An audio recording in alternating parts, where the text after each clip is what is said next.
আলহামদুলিল্লাহ,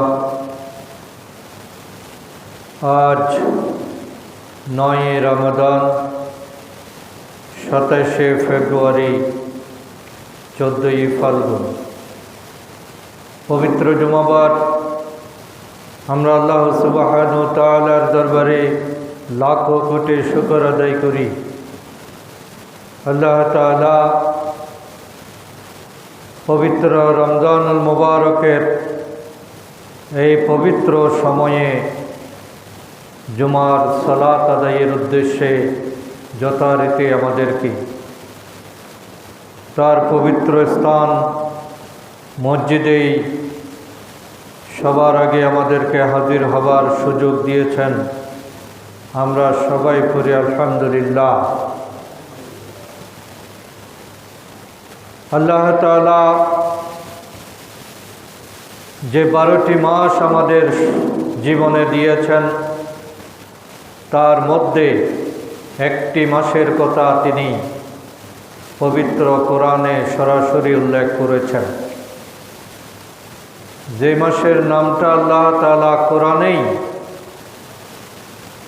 উল্লেখ করেছেন। আল্লাহ পাক বলছেন, শাহরু রমাদান আল্লাযী উনজিলা ফীহিল কুরআন। রমজান মাস হলো এমন একটি মাস যে মাসে আমি পবিত্র কোরআনুল মজিদ, কোরআনুল করিম আমি নাজিল করেছি। শাহরু রমাদান আল্লাযী উনজিলা ফীহিল কুরআন হুদাল লিন্নাস। এই কোরআনটা আমি নাজিল করেছি মানুষ যাতে হেদায়েতের পথে ফিরে আসতে পারে। কোরআন হলো হেদায়েতের কিতাব। হুদাল লিন্নাসি ওয়া বাইয়িনাতিন মিনাল হুদা ওয়াল ফুরকান। এবং এটা হলো স্পষ্ট নিদর্শন আর সত্য মিথ্যার পার্থক্যকারী। আল্লাহ তাআলা নিয়ামতটা মূলত রমজানেই দিয়েছেন। এই জন্য রমজানের মর্যাদা সবার উপরে। কোরআনের কারণেই সব কিছুর দাম বেড়ে যায়।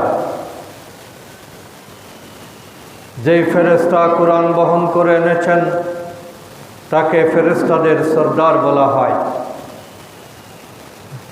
যে জাতির উপর কোরআন নাজিল হয়েছে সেই জাতিকে শ্রেষ্ঠ জাতি বলা হয়। যেই মাসে কোরআন নাজিল হয়েছে সেই মাসকে শ্রেষ্ঠ মাস বলা হয়। যেই রাতে কোরআন নাজিল হয়েছে সেই রাতটাকেই শ্রেষ্ঠ রাত হিসাবে গণ্য করা হয়। সুতরাং আল্লাহর কাছে শ্রেষ্ঠত্ব পাওয়ার একমাত্র মাপকাঠি হলো কোরআনের সাথে থাকা, কোরআনের আলোকে আলোকিত হওয়া, কোরআনকে ধারণ করা, কোরআন অনুযায়ী নিজের জীবনকে পরিচালনা করা, কোরআনের হেদায়েতগুলো আমল করার চেষ্টা করা, কোরআনের প্রচারক হয়ে যাওয়া, কোরআনের সাধক হয়ে যাওয়া, কোরআন দিয়েই সব কিছু চিন্তা করতে অভ্যস্ত হওয়া, কোরআনবিহীন সমস্ত চিন্তা চেতনা আকীদা আমল আখলাক সবগুলোকে ছুঁড়ে ফেলে দিয়ে নিজেকে কোরআনময় হিসাবে তৈরি করা, এটাই হলো শ্রেষ্ঠ হওয়ার মাধ্যম, দামি হওয়ার কারণ এবং আল্লাহর কাছে গ্রহণযোগ্য হওয়ার একমাত্র রাস্তা। কোরআন যে কত দামি বিষয় আল্লাহ তাআলা শুধু কোরআনেই এ সম্পর্কে অসংখ্যবার আয়াতের মাধ্যমে উল্লেখ করেছেন। শুধু কোরআন শব্দটাই পবিত্র কোরআনে 70 বারের অধিক আল্লাহ তাআলা উল্লেখ করেছেন। কোরআনকে আল্লাহ বলেছেন কোরআন হিসাবে, কোরআনকে আল্লাহ বলেছেন ফুরকান হিসাবে, কোরআনকে আল্লাহ বলেছেন কিতাব হিসাবে, কোরআনকে আল্লাহ বলেছেন নূর হিসাবে, কোরআনকে আল্লাহ বলেছেন হুদা হিসাবে। এভাবে অসংখ্য নাম দিয়ে কোরআনের বৈশিষ্ট্য, কোরআনের প্রয়োজনীয়তা কোরআনের গুরুত্ব, কোরআন যে নূর, এটা আল্লাহ তাআলা বারবার আমাদের সামনে উপস্থাপন করেছেন। এবং এই কোরআন আল্লাহর পক্ষ থেকেই এসেছে। সূরা জুমারের 23 নম্বর আয়াতে আল্লাহ পাক উল্লেখ করেন, আল্লাহু নাজ্জালা হাসানাল হাদিস, আল্লাহ অবতীর্ণ করেছেন হাসানাল হাদিস, সুন্দর আয়াতগুলো, সুন্দর বাণী, সুন্দর কথাগুলো মূলত আল্লাহর পক্ষ থেকেই এসেছে। কোরআনের সবটাই সুন্দর। কোরআন যখন মানুষদের সামনে তেলাওয়াত করা হয় তখন সমস্ত সৌন্দর্য, কোরআনের বাণীর সৌন্দর্য আমাদের সামনে প্রস্ফুটিত হয়ে যায়। আল্লাহু নাজ্জালা হাসানাল হাদিস কিতাবাম মুতাশাবিহাম মাসানিয়া, আল্লাহ বলছেন, আমি এমন একটি সুন্দর বাণী তোমাদেরকে দিয়েছি, এমন একটা কিতাব তোমাদেরকে দান করেছি, যে কিতাবটা হলো মুতাশাবিহাম মাসানিয়া, যেটা সামঞ্জস্যপূর্ণ এবং বিভিন্ন বিষয় এখানে বারবার উল্লেখ করা হয়েছে। এখানে আল্লাহ তাআলা কোরআনটাকে কিতাব হিসাবে উল্লেখ করেছেন। এই কিতাব বলার তাৎপর্য হলো আমাদের সামনে যে 30 পারা কালামে পাক রয়েছে, কোরআনুল মজিদ, যে 30 পারা কিতাব আমরা ব্যবহার করি, এটাই মূলত লৌহে মাহফুজ থেকে আগত। আমাদের মধ্যে একটা গোষ্ঠী আছে যারা আমাদের যেটা প্রচলিত কোরআন, যেটা ছাপানো কোরআন, এটাকে আসল কোরআন মনে করে না। তারা বলে যে কোরআন হলো 90,000 আয়াত, তার মধ্যে 30,000 পৃথিবীতে আছে, 60,000 আল্লাহ বলেন নাই, এগুলো সিনাই সিনাই দান করেছেন।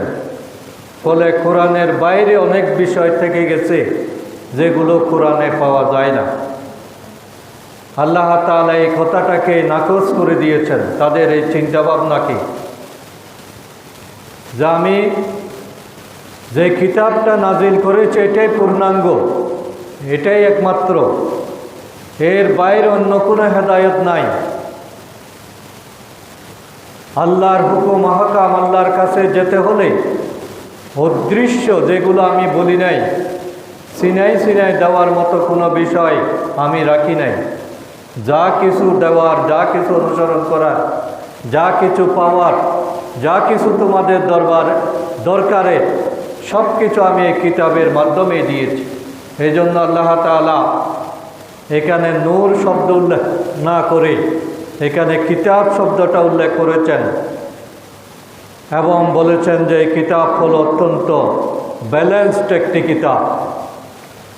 আল্লাহু নাজ্জালা হাসানাল হাদিস কিতাবাম মুতাশাবিহাম মাসানিয়া,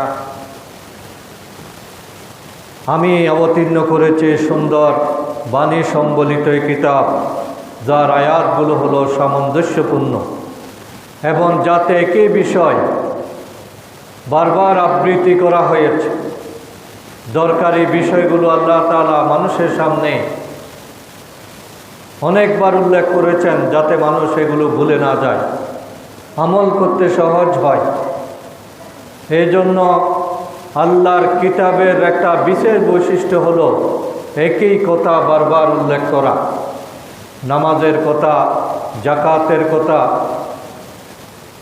হালাল হারামের কথা, বিভিন্ন প্রয়োজনীয় বিষয়, তাওহীদ, রিসালাত, আখিরাত, এই বিষয়গুলো আল্লাহ কিন্তু একবার বলেই শেষ করেননি।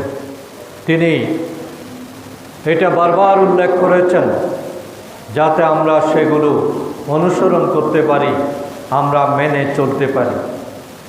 আর এই বারবার বলার কারণে আল্লাহর কিতাবের এই সুন্দর বাণী যখন আমাদের সামনে উচ্চারিত হয়, তখন আমাদের মধ্যে যদি আল্লাহর ভয় থাকে, আমাদের অন্তরে যদি ঈমান থাকে, আমরা যদি আল্লাহর প্রকৃত বান্দা হয়ে থাকি, তাহলে আল্লাহর এই সুন্দর বাণী, এই সামঞ্জস্যপূর্ণ বাণী, এই বারবার উল্লেখ করা কথাগুলো আমাদের হৃদয়ে, আমাদের শরীরে, আমাদের অন্তরে, আমাদের বাহ্যিক অবয়বে, আমাদের দৈহিক কর্মকাণ্ডে এগুলোর একটা প্রভাব ফুটে ওঠে।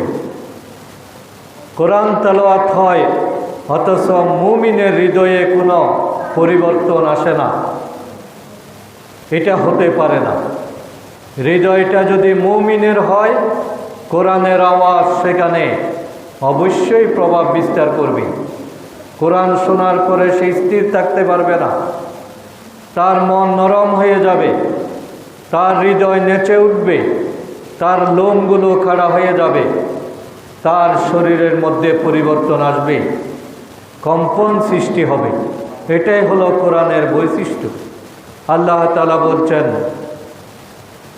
আল্লাহু নাজ্জালা হাসানাল হাদিসি কিতাবান মুতাশাবিহান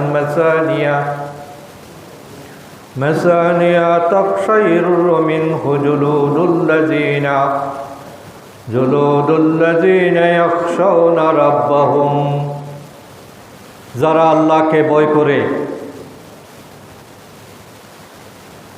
তাদের সামনে যখন এই কোরআনের আয়াতগুলো বলা হয়, তখন তাকশাইরু মিনহু, তারা শিউরে ওঠে। জুলুদুল্লাযিনা ইয়াখশাউনা রাব্বাহুম, তাদের লোমগুলো খাড়া হয়ে যায়। তাদের একটা পরিবর্তন বাহ্যিকভাবে বোঝা যায় যে এখন কোরআন এসে গেছে, কোরআনের বাণীগুলোই শোনা হচ্ছে। তারা সজীব হয়ে ওঠে, তারা আর আগের পজিশনে থাকে না। তাদের মধ্যে একটা পরিবর্তন, একটা জিনিস গ্রহণ করার অবস্থা সৃষ্টি হয়। তাকশাইরু মিনহু জুলুদুল্লাযিনা ইয়াখশাউনা রাব্বাহুম, যাদের হৃদয়ে রয়েছে আল্লাহর ভয়, এই কিতাব শোনার মাধ্যমে তাদের শরীরে শিহরণ জেগে ওঠে। সুম্মা তালিনু জুলুদুহুম ওয়া কুলুবুহুম ইলা যিকরিল্লাহ।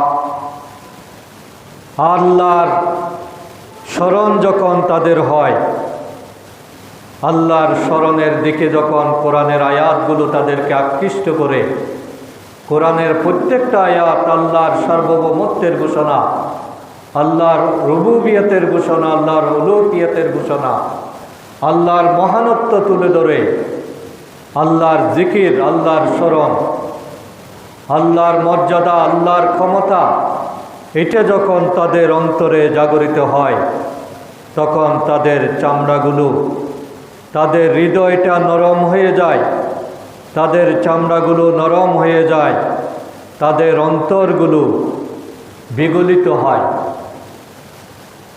অন্তর আর কঠিন থাকে না, কোরআন রিসিভ করার মতো অন্তর তাদের সৃষ্টি হয়ে যায়।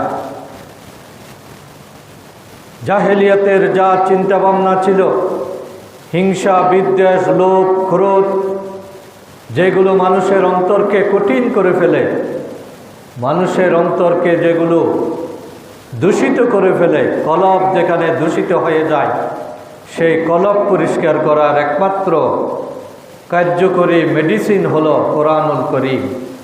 কোরআনুল করিমের তেলাওয়াত যখন তারা শুনে, কোরআনের বাণী যখন তাদের সামনে উল্লেখ করা হয়, তখন তিনি যদি মুমিন হয়ে থাকেন, তাহলে তার অন্তর বিগলিত হয়ে যায়, তার দিল নরম হয়ে যায়, সে আল্লাহর দিকে ছুটতে থাকে, কোনো কিছুতেই সে আর অস্বীকার করতে পারে না।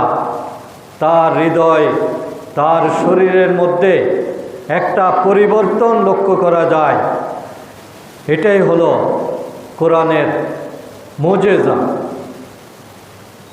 এই কোরআনের কারণেই হযরত উমর ফারুক রাদিয়াল্লাহু তাআলা আনহুর মতো একজন কঠিন হৃদয়ের মানুষ, যিনি আল্লাহ রসুলকে হত্যা করার জন্য বের হয়েছিলেন, কিন্তু তার কানে যখন কোরআনের আওয়াজ গেল তখন তিনি মোমের মতো গলে গেলেন, আল্লাহ রসুলের কাছে আত্মসমর্পণ করলেন। তাহলে আজকে আমরা আল্লাহর নাফরমানি কেন করি? আল্লাহর নাফরমানি করার কারণ হলো কোরআনের আওয়াজ, কোরআনের শিক্ষা, কোরআনের যেটা ধারাবাহিকতা, এটা আমরা গ্রহণ করি না। এই জন্য মুমিন হৃদয়ের বৈশিষ্ট্য হলো সুম্মা তালিনু জুলুদুহুম ওয়া কুলুবুহুম ইলা যিকরিল্লাহ, আল্লাহর স্মরণের দিকে তারা ঝুঁকে পড়ে, তাদের দেহমন বিনম্র হয়, বিগলিত হয়। আর দেহের পজিশন, মনের পজিশন, তার মন মানসিকতা যখন আল্লাহমুখী হয়ে যায়, আল্লাহর সার্বভৌমত্বের কাছে যখন সে নিজেকে সঁপে দেয়, নিজেকে আত্মসমর্পণ করতে প্রস্তুত হয়, তখন আল্লাহ বলছেন যালিকা হুদাল্লাহ, তখন এই কিতাবটা হয়ে যায় তার জন্য হেদায়েতের উৎস। সে আল্লাহকে পাওয়ার জন্য আর কোনো কিছু লাগে না। আমার কাছে আসার জন্য, আমাকে খুশি করার জন্য কোথাও যাওয়ার দরকার নাই। আমি একটা জায়গায় তাকে ঠিক করে দিয়েছি, একমাত্র জায়গা। যালিকা মানে হলো এটা বিকল্পহীন রাস্তা। কোরআন হলো বিকল্পহীন কিতাব, কোরআনের রাস্তা হলো বিকল্পহীন। যে হেদায়েত পেতে হলে কোরআনের কাছেই আসতে হবে। যেই মজলিসে কোরআনের কথা বলা হবে না, যে আলোচনায় কোরআনের কথা আসবে না, যেই ওয়াজ নসিহতে কোরআন ব্যাপারে বলা হবে না, যে জিকিরে কোরআন সম্পর্কে কথা বলা হবে না, ওটা কখনো হেদায়েতের পথ হতে পারে না। আল্লাহ বলছেন যালিকা হুদাল্লাহি ইয়াহদি বিহি মান ইয়াশা, আল্লাহ যাকে চান এই সম্পূর্ণ কিতাবের মাধ্যমে, হেদায়েতের কিতাবের মাধ্যমেই আল্লাহ তাআলা বান্দাকে পথ প্রদর্শন করেন, হেদায়েত দান করেন। হেদায়েত পাওয়ার জন্য এই কোরআনের কাছেই আসতে হবে। আল্লাহ বলছেন এটাই হেদায়েতের একমাত্র কিতাব।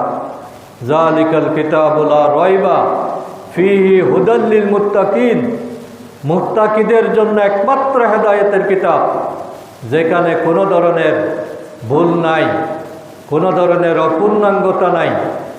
এটাই কিয়ামত পর্যন্ত মানুষকে আলোর পথ দেখাবে, মুক্তির পথ দেখাবে, সমস্যা সমাধানে ভূমিকা রাখবে। কারণ আল্লাহ তাআলা যে কোরআনটা দিয়েছেন, এই কোরআনের পরিচয় হলো ওয়া নাযালনা আলাইকাল কিতাবা, হে নবী আমি আপনার প্রতি এমন একটা কিতাব নাজিল করেছি, যেই কিতাবের বৈশিষ্ট্য হলো তিবয়ানাল লিকুল্লি শাইইন, যেখানে জীবন সমস্যার সব কথা বলে দেয়া আছে। মানব জীবনের এমন কোনো পরিস্থিতি সৃষ্টি হবে না যেটার সমাধান কোরআন থেকে করা যাবে না। আমি যদি সমাধান খুঁজে না পাই, এটা আমার দুর্বলতা, আমার সীমাবদ্ধতা, আমার অযোগ্যতা। কিন্তু আল্লাহ বলছেন যে তিবিয়ানাল লিকুল্লি শাইইন, এই কোরআনের মধ্যে সব সমস্যার সমাধান, সব কিছুর বর্ণনা আল্লাহ তাআলা করে দিয়েছেন। সুতরাং আল্লাহ বলছেন যালিকা হুদাল্লাহ, এটাই হলো হেদায়েতের কিতাব। ইয়াহদি বিহি মান ইয়াশা, আল্লাহ যাকে চান এই কিতাবের মাধ্যমেই আল্লাহ হেদায়েত দিতে পারেন। হেদায়েত পাওয়ার জন্য এই পূর্ণাঙ্গ কিতাবের অনুসরণ করতে হবে। আর এর বিপরীত যদি চিন্তা করে, আল্লাহ বলছেন ওয়া মান ইউদ্লিলিল্লাহু ফামা লাহু মিন হাদ, আল্লাহ যাকে গুমরা করেন তার জন্য আর কেউ হেদায়েতকারী নেই। আল্লাহ যদি হেদায়েত না দেন, দুনিয়ার কেউ হেদায়েতের পথে আনতে পারে না। এই জন্য কোরআন হলো পূর্ণাঙ্গ কিতাব, এবং হেদায়েতের একমাত্র রাস্তা।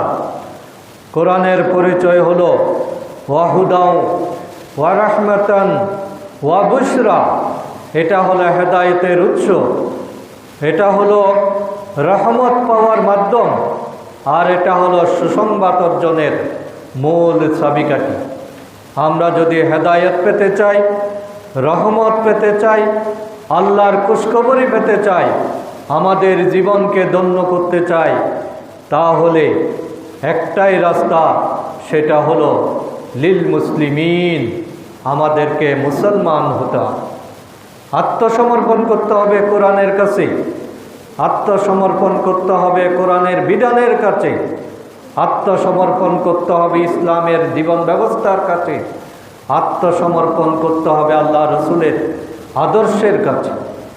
তাহলেই এই কোরআন আমার জন্য হুদাম ওয়া রাহমা ওয়া বুশরা, এটা হেদায়েত হবে, এটা রহমতের কারণ হবে, এবং এটা সুসংবাদ প্রাপ্ত আমরা পাবো এখান থেকে। কিন্তু শর্ত হলো লিল মুসলিমিন, আমাকে কোরআনের কাছে পরিপূর্ণ নত জানু হতে হবে। আমার সুবিধা মতো কোরআনকে ব্যবহার করলে হবে না। কোরআন আমার কাছে কি চায় সেটাই ধারণ করার চেষ্টা করতে হবে। আমি যেটা মনে করি এ সংক্রান্ত কোরআনের কোনো বক্তব্য আছে কিনা, এই ধারণা করে যদি কেউ কোরআন অধ্যয়ন করে, কোরআন থেকে সে হেদায়েতের রাস্তা খুঁজে পাবে না। কোরআন থেকে হেদায়েতের রাস্তা খুঁজে পাওয়ার জন্য আমার সমস্ত আকীদা, চিন্তা, চেতনা, বদ্ধমূল ধারণা, পূর্ব প্রতিষ্ঠিত সকল প্রকার আইডিয়া, এগুলোকে মাইনাস করে দিয়ে আমার ব্রেনকে সম্পূর্ণ খালি করে মহান আল্লাহ কোরআনে আমাকে কি বলতে চান সেদিকেই মনোনিবেশ করতে হবে। সেই আন্তরিকতা দিয়ে আল্লাহর কোরআন যদি আমরা অধ্যয়ন করি, তাহলে কোরআন আমাদেরকে হেদায়েতের পথে নিয়ে যাবে। কোরআন আমাদেরকে অন্ধকার থেকে বের হওয়ার সুযোগ দেবে। কারণ কোরআনের কাজই হলো মানুষের সমস্ত গুমরাহিকে বিদূরিত করে দেওয়া, মানুষকে আলোর পথে নিয়ে আসা, আলোর পথের যাত্রী বানানো, আলোর পথ দেখানো, সত্যকে চিনানো, সত্যের উপর তাকে অটল রাখতে সহায়তা করা, এটাই হলো কোরআনের কাজ। কিতাবুন আনজালনাহু ইলাইকা লিতুখরিজান নাসা মিনাজ যুলুমাতি ইলান নূর। আল্লাহ তাআলা বলছেন, হে রাসূল, আমি আপনার প্রতি এমন একটা কিতাব নাজিল করেছি যাতে আপনি এই কিতাব দিয়েই গোটা দুনিয়ার মানব জাতিকে আপনি লিতুখরিজান নাসা, দুনিয়ার সমস্ত মানুষকে আপনি বের করে নিয়ে আসতে পারেন, আপনি উদ্ধার করতে পারেন। মিনাজ যুলুমাতি ইলান নূর, সকল অন্ধকার দূর করে দিয়ে আলোর দিকে আপনি যাতে তাকে পথ দেখাতে পারেন। এখানে আল্লাহ তাআলা জুলুমাত শব্দটা ব্যবহার করেছেন বহু বচন অর্থে, আর নূর শব্দটা ব্যবহার করেছেন এক বচন দিয়ে। তার মানে আলোর পথ একটা আর অন্ধকারের পথ শত শত। নফসের অন্ধকার, সামাজিক অন্ধকার, পলিটিক্যাল পার্টির অন্ধকার, পিতা পুত্রের অন্ধকার, আত্মীয় স্বজনের অন্ধকার, বন্ধুত্বের অন্ধকার, অসংখ্য অন্ধকারের বেড়াজালে আমরা আটকে থাকতে পারি। সকল প্রকার অন্ধকারকে দূর করে দিয়ে আল্লাহর কোরআনেই আমাদেরকে একটা আলোর পথে নিয়ে আসতে পারেন। সেই ক্ষমতাটা শুধুমাত্র কোরআনেরই রয়েছে। এই কোরআন হলো আল্লাহর কাছে একটি উজ্জ্বল জ্যোতি আল্লাহর পক্ষ থেকে। আল্লাহ বলছেন, কাদ জাআকুম মিনাল্লাহ, আল্লাহর পক্ষ থেকে তোমাদের কাছে এসে গেছে, তোমরা পেয়ে গেছো নূরুন ওয়া কিতাবুম মুবিন, নূর এবং প্রকাশ্য আল্লাহর হেদায়াত তোমাদের কাছে সুস্পষ্ট। আল্লাহ কোনো কিছুই গোপন রাখেন নাই। তোমাদের যা দরকার আল্লাহ সব ওপেন করে দিয়েছেন। আল্লাহ সরাসরি 30 পারা কোরআন দিয়েছেন, আর সেই কোরআনকে বোঝানোর জন্য বাস্তব কোরআন হিসাবে আল্লাহ রসুলকেও তিনি পাঠিয়েছেন। কিতাব হলো নূর, কোরআন হলো নূর, আর কিতাবুন মুবিন হলো রসুল সাল্লাল্লাহু আলাইহি ইসলামের জীবন। হেদায়েত পাওয়ার জন্য এই দুইটা জিনিস পাশাপাশি রাখতে হবে। কোরআনকে বুঝতে হবে রসুলের চরিত্র দিয়ে, রসুলের নবুয়তি জিন্দেগি দিয়ে যদি আমরা কোরআনকে বিশ্লেষণ না করি, তাহলে কোরআন আমাকে হেদায়েতের পথে আনতে পারবে না। রসুলকে যদি শুধু ধর্মীয় নেতা মনে করি, আর রসুল যে কোরআন দিয়ে রাজনৈতিক দায়িত্ব পালন করেছেন, সামাজিক দায়িত্ব পালন করেছেন, অর্থনৈতিক সমস্যার সমাধান দিয়েছেন, পারিবারিক বিভিন্ন নিয়ম কানুন তিনি কার্যকরী করেছেন, এটা রসুলের জীবনী অধ্যয়ন ছাড়া বোঝা সম্ভব নয়। এই জন্য কোরআন এবং রসুল একটি অপরটির ওতপ্রোতভাবে জড়িত। কোরআন হলো থিওরি, আর রসুল হলেন প্র্যাকটিক্যাল। কোরআন হলো শুধু নূর, আর রসুল হলেন কিতাবুন মুবিন, খোলা কিতাব। এবং এভাবে আল্লাহ তাআলা আমাদেরকে সহজ করে দিয়েছেন। আল্লাহ যদি শুধু কোরআন পাঠাতেন, আমরা অনেক কিছুই মানতে পারতাম না, আমাদের ব্যাখ্যা করার অসুবিধা হতো, আমরা বিভিন্ন অজুহাত পেশ করতাম যে এটা কীরকম হবে, এটা কীরকম হবে।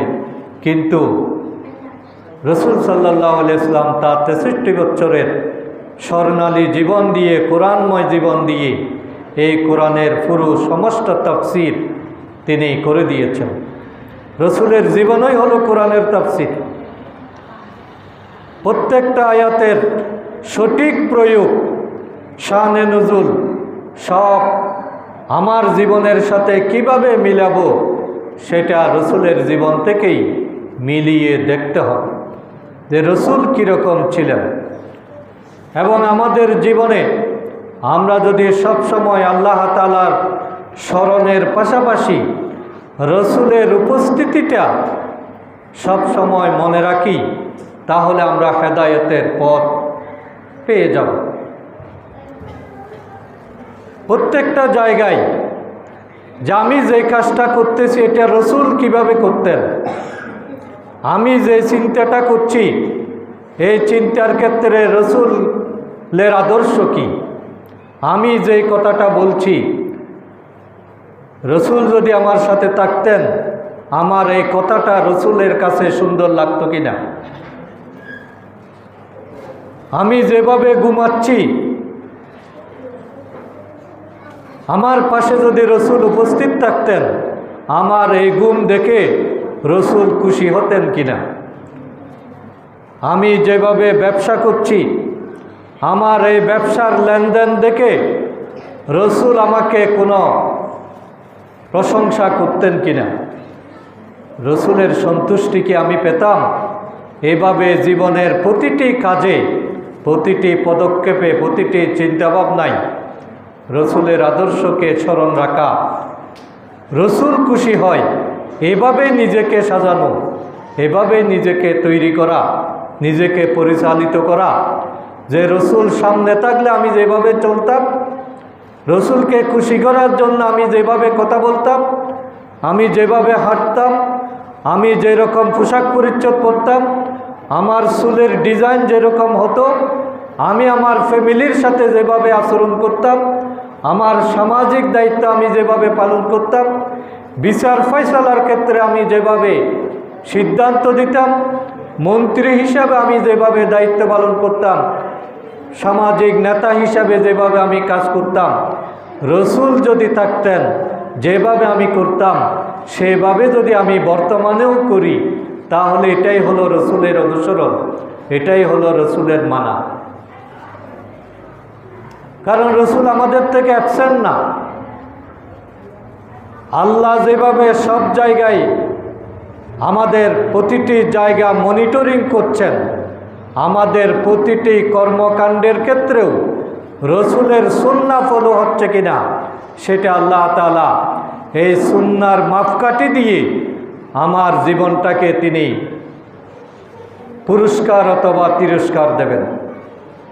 আমাকে ওজন করতে হবে সুন্নাহ দিয়ে, আমার আমলগুলো আল্লাহ তাআলা মাপবেন সুন্নাহর মাপকাঠিতে। এই জন্যই রসুল হলো মেয়ারে হক, সত্যের মাপকাঠি। আল্লাহর কাছে কবুল হওয়ার মাধ্যম হলো রসুলের আদর্শ। যেই কাজের মধ্যে রসুলের আদর্শ বাদ, ওই কাজ আল্লাহর কাছে পৌঁছবে না। আল্লাহ সরাসরি কোনো কাজ কবুল করেন না যদি না সেটা রসুলের সুন্নাহ অনুযায়ী পালন করা না হয়। আমি সিজদার পর সিজদা দিলাম, তেলাওয়াতের পর তেলাওয়াত করলাম, রুকু করলাম, জিকির করলাম, মুনাজাত করলাম, এগুলো কখনো আল্লাহর কাছে পৌঁছবে না যদি আমি রসুল যেভাবে বলেছেন সেভাবে না করি। রসুল 2টা সিজদা দিতে বলেছেন এক রাকাতে, আমি যদি বলি যে না 3টা করে দেব, তাহলে এটা আল্লাহর কাছে পৌঁছবে না। কারণ হুকুম আল্লাহর, কিন্তু পদ্ধতি হলো রসুলের। আমি কিভাবে কাপড় চোপড় পরিধান করব, আমার ছেলের পোশাক কীরকম হবে, মেয়ের পোশাক কীরকম হবে, আল্লাহ পোশাক পরিধান করতে বলেছেন। পোশাক পরাটা ফরজ, কিন্তু আল্লাহর কাছে সওয়াব পাওয়ার জন্য রসুলের সুন্নাহ অনুযায়ী হতে হবে। আমার চেহারার ধরন কীরকম হবে, চুলের ডিজাইন কীরকম হবে, হাঁটার পদ্ধতি কীরকম হবে, কথা বলার ধরন কীরকম হবে, সবটাই রসুলের আদর্শের মধ্যে রয়েছে। এখানে এক জায়গায় যদি আমি ভুল করি তাহলে ওই জায়গায় কোনো সওয়াব পাওয়া যাবে না, বরং বিপরীত হলে শাস্তি পেতে হবে। এজন্য হেদায়েত মানি সুন্নাহ, হেদায়েত মানি রসুলের আদর্শ গ্রহণ করা। কোরআন সরাসরি কখনো হেদায়েত দিতে পারে না যদি সেখানে কোরআনকে মানার জন্য রসুলকে সামনে নিয়ে আসা না হয়। এই জন্য কোরআন একদিকে হেদায়েতের কিতাব, আবার এটা মানুষকে গুমরাহির দিকেও নিয়ে যেতে পারে। কোরআন পড়েই অসংখ্য বনি আদম গুমরাহ হয়, কোরআনের অপব্যাখ্যা করে, কোরআনের আয়াতকে সুবিধা মতো রাজনৈতিক আয়াত হিসাবে কাজে লাগানোর চেষ্টা করে। না, এটা কোনো সঠিক পদ্ধতি নয়। আল্লাহ তাআলা সুস্পষ্টভাবে এই কোরআনের মাধ্যমে আমাদের পথ পরিষ্কার করে দিয়েছেন। এই বিধান মানার জন্য, ইসলাম মানার জন্য আল্লাহ তাআলা আমাদেরকে স্বাধীনতা দিয়েছেন। এখানে কোনো বাধ্যবাধকতা নেই। আজকে জুমার দিনে আমি চাইলে মসজিদে আসতে পারি, আবার ঘরে বসে গল্প গুজবে সময় কাটিয়ে দিতে পারি। আল্লাহ বলবে না যে তোমাকে মসজিদে যেতে হবে। আমি উত্তর দিকেও দেখতে পারি, দক্ষিণ দিকেও দেখতে পারি, আমি ভালো কথাও বলতে পারি, খারাপ কথাও বলতে পারি, আমি আল্লাহর দ্বীনের কাজ করতে পারি, আবার তাগুতের পথেও চলতে পারি। এই ক্ষেত্রে আল্লাহ আমাকে স্বাধীনতা দিয়েছেন। লা ইকরাহা ফিদ্দীন, দ্বীনের ব্যাপারে, জীবন পরিচালনার ব্যাপারে, জীবন গঠনের ব্যাপারে, ইসলামকে মানার ব্যাপারে আল্লাহর পক্ষ থেকে কোনো চাপাচাপি নাই, জবরদস্তি নাই, ছাপিয়ে দেওয়া নাই, বাধ্যবাধকতা নাই। আল্লাহ মানুষকে স্বাধীনতা দিয়েছেন, কিন্তু আল্লাহ বলে দিয়েছেন কদ তাবায়্যানার রুশদু মিনাল গাই।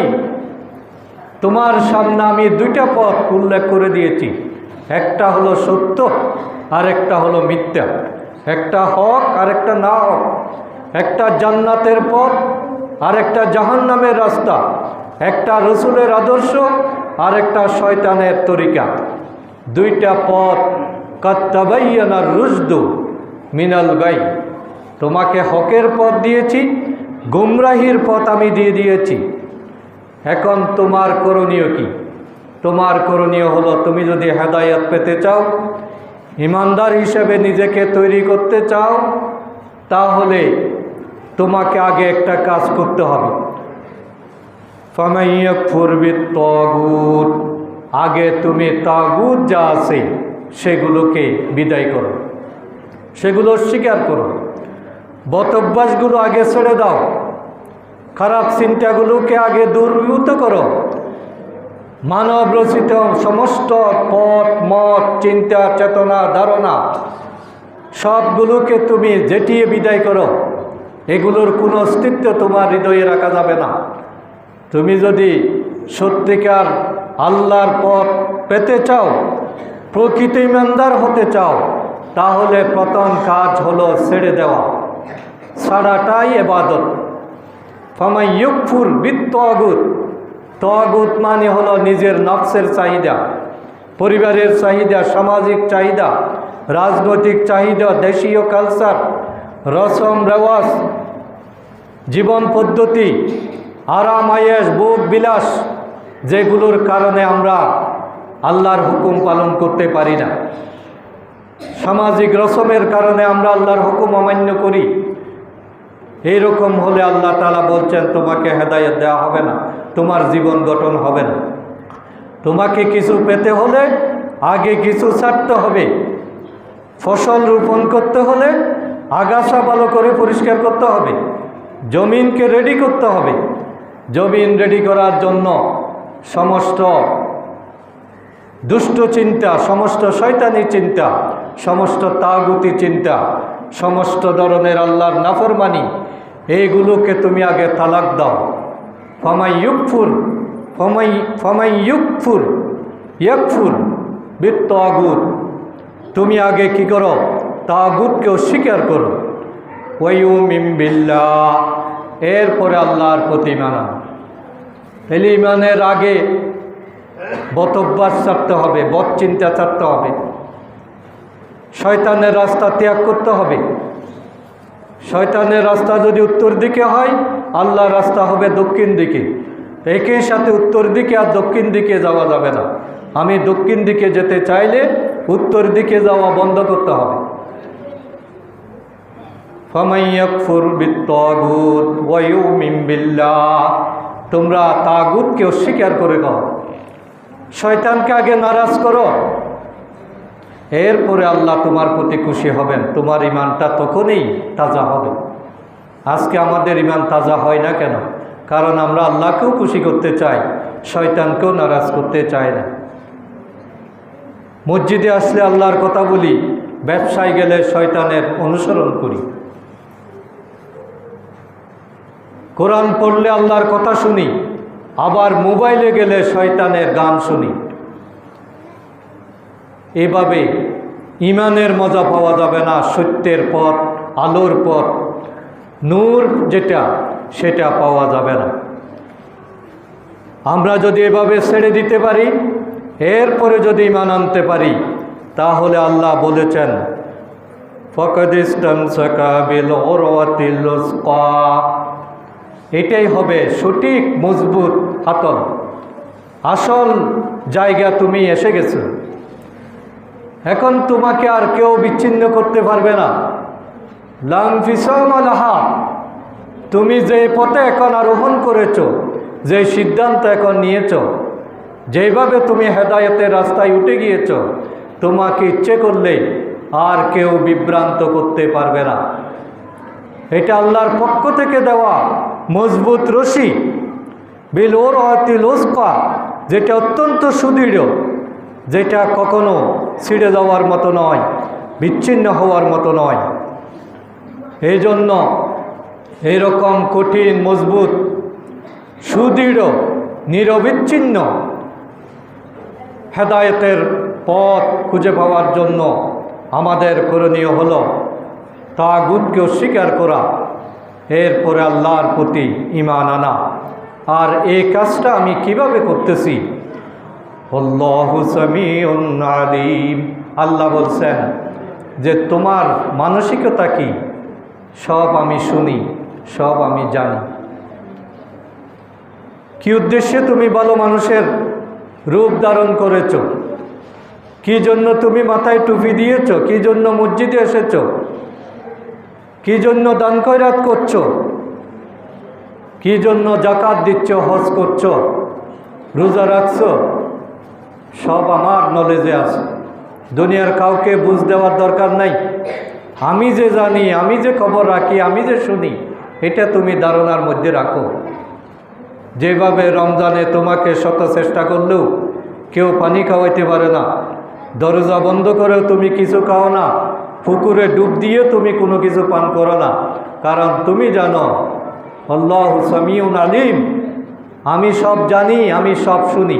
এই কারণে তাহলে এটা তো শুধু রোজা রাখলে শুনি তা এরকম না, এটা তো আমি সারা জীবনেই এরকম। রাতের অন্ধকারেও আমি তোমাকে দেখি, মনে মনে কি চিন্তা করো সেটাও আমার জানা হয়ে যায়। সুতরাং তুমি শুধুমাত্র আমাকেই ভয় করো, আমাকে ভয় করে শয়তানের রাস্তা থেকে ফেরত আসো, আল্লাহর রাস্তায় শামিল হয়ে যাও, আল্লাহর জন্য হয়ে যাও। তাহলেই তুমি হেদায়েতের পথ পেয়ে যাবে। এই আল্লাহর জন্য হওয়ার জন্যই তোমাকে ছুটতে হবে, সাধারণ গতিতে চললে হবে না, এর জন্য তোমাকে কসরত করা লাগবে। গত জুমায় আমি আল্লাহর দিকে ছুটার 4 ধরনের শব্দ বলেছিলাম, যে আল্লাহকে পাওয়ার জন্য একটা পথ হলো ফামসু, যে তুমি আল্লাহর দিকে ধীরে ধীরে যাও। ফামসু মানে হলো রিজিকের সন্ধানে নিজেকে ব্যস্ত রাখা। 2 নম্বর হলো ফাসাউ, যখন আল্লাহর হুকুম পালনের কথা আসবে, বিশেষ করে জুমার সালাত যখন শুরু হয়ে যাবে, আজান যখন শুরু হয়ে যাবে, তখন তুমি অন্য কাজকর্ম সব বাদ দিয়ে ওই কাজেই তুমি ছুটে আসো। 3 নম্বর হলো তুমি যদি আল্লাহকে পেতে চাও তাহলে ওয়াসারিউ, তোমাকে প্রতিযোগিতা করতে হবে। আশেপাশে কি করলো না করলো সেটা ভাবলে হবে না, সমাজ কি বলল, দেশ কি চাই, স্বার্থ কোন দিকে, আরাম কোন দিকে, বুক কোন দিকে, মানুষ কি মনে করে, এটা চিন্তা করলে হবে না। তোমাকে ছুটতে হবে ওয়াসারিউ ইলা মাগফিরাতিম মিন রাব্বিকুম ওয়া জান্নাতুন আরদুহা কারদিস সামাই ওয়াল আরদ, সেই জান্নাতের দিকে তোমাকে দৌড়তে হবে, প্রতিযোগিতা করতে হবে, তাহলেই তুমি জান্নাত পেয়ে যাবে। সর্বশেষ হলো ফাফিরু ইলাল্লাহ, তুমি আল্লাহর দিকে দ্রুত বেগে ছুটে চলো। এই ফাফিরু ইলাল্লাহ মানে হলো এমনভাবে যাওয়া যেভাবে কোনো বাঘ তাড়া করলে কোনো ডান বামে না দেখে আমি জান বাঁচানোর জন্য যেভাবে সর্বশক্তি নিয়োগ করে ছুটে যায়, এখানে ফাফিরু মানে হলো সেটা, যে আল্লাহর দিকে ছুটতে হবে, ডানে বামে দেখা যাবে না। তোমার সমস্ত যোগ্যতা দিয়ে, শ্রম দিয়ে, শক্তি দিয়ে, আন্তরিকতা দিয়ে সর্বোচ্চ বিনিয়োগ করে আল্লাহকে পাওয়ার চেষ্টা করতে হবে। কিছু পরিবারের জন্য, কিছু দেশের জন্য, কিছু দলের জন্য, কিছু সমাজের জন্য, কিছু বন্ধুবান্ধবের জন্য, কিছু আত্মীয়ের জন্য, কিছু মানুষকে খুশি করার জন্য যদি তুমি রেখে দাও, আল্লাহকে পাওয়া যাবে না। আল্লাহকে পাওয়ার জন্য দুনিয়ার সব ছাড়তে হবে, সব কিছুর উপরে আল্লাহর সন্তুষ্টি, এটাই অগ্রাধিকার দিতে হবে। ইন্না সোলাতি ওয়া নুসুকি ওয়া মাহিয়ায়া ওয়া মামাতি লিল্লাহি রাব্বিল আলামিন, আল্লাহ তুমি আমার নামাজ, আমার কুরবানি, আমার হায়াত, আমার মৃত্যু সব কিছু তুমি কবুল করে নাও, আমি তো শুধু তোমার জন্যই করছি। এটার নামই হলো ফাফিরু ইলাল্লাহ, ফাফিরু ইলাল্লাহ, যে তোমরা আল্লাহর দিকে ছুটে চলো। ইন্নী লাকুম মিনহু নাযীরুম মুবিন, কারণ আমি তার তরফ থেকে তোমাদের জন্য সুস্পষ্ট সতর্ককারী। সুতরাং রমজান হলো সে আল্লাহমুখী হওয়ার একটা সুবর্ণ সুযোগ। আগামী বছর আমরা পাবো কিনা কোনো নিশ্চয়তা নাই। গত বছরের আমাদের অনেক সাথী আজকে কবরের বাসিন্দা, হাজার চেষ্টা করলেও তারা আর এখানে সামিল হতে পারবে না। এই তারাবি, এই জুমা, এই খতম, এই কোরআন, এগুলোর সাথে তারা আর শামিল হতে পারবে না। আল্লাহ তাআলা আমাদেরকে এখনও বাঁচিয়ে রেখেছেন। আমরা সর্বোচ্চটা দিয়ে চেষ্টা করি আল্লাহর কাছে যাওয়ার জন্য, আল্লাহকে পাওয়ার জন্য নিজেকে উজাড় করে দিই। কোনো ধরনের জড়তা, হীনতা, দীনতা, কোনো ধরনের দুর্বলতা রাখা যাবে না। যা আল্লাহ আমার প্রতি খুশি হচ্ছেন কিনা এই ধারণা পোষণ করেই আল্লাহর হুকুমগুলো পালন করার চেষ্টা করি। আল্লাহ তাআলা আমাদের সকলকে কবুল করুন। ওয়া মা তৌফিক ইল্লা বিল্লাহ। আসসালামু আলাইকুম ওয়া রাহমাতুল্লাহ।